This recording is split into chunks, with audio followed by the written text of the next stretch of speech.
What's up, guys? This is Brian J's Nerd Talk, and this is like my short, non-spoiler review of The Eye of the World by Robert Jordan, the first book in the Wheel of Time saga, which is 14 books long. This book was incredible. It was a fantastic book. I would give it a 9 out of 10. The characters are so well written and developed, and I love them all. Rand,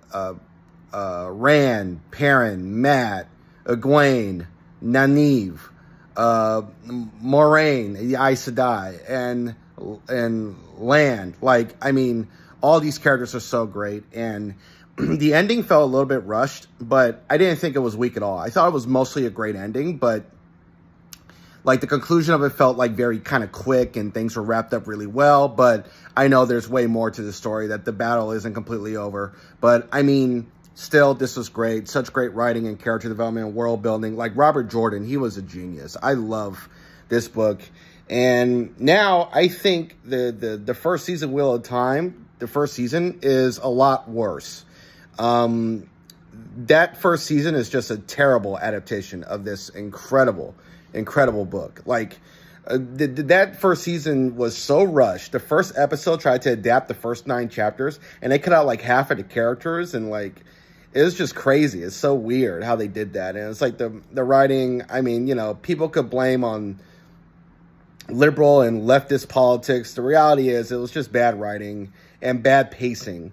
And the first season was just so generic in comparison to how incredible this book is.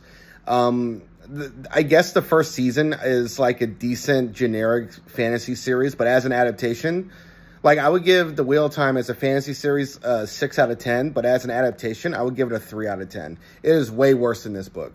But yeah, this book is incredible. I'm loving it, and I'm going to read the second book in the next few months and get done with that. I'm currently watching season 2 of Wheel of Time. It seems a little bit better, but I don't know. I still haven't read The Great Hunt yet, but once I will give my objective criticisms there. But yeah, The Eye of the World, Wheel of Time, book 1, really great. I give it a 9 out of 10. It was really, really fantastic. And yeah, I loved it. This is the first epic fantasy book I've ever read that was super long. It's over 830 something pages long. And I read the whole book, and yeah, it's great. I finally read like my first real epic fantasy book. You know, it's my first. Like, you know, I mean, the Mistborn books are, you know, fantasy epic, but they're not long like this. The Mistborn books are not super long. This is long. Like, this is a long book. But yeah, these are my thoughts. This is Brian J's Nerd Talk, and I'll talk to y'all later. Peace.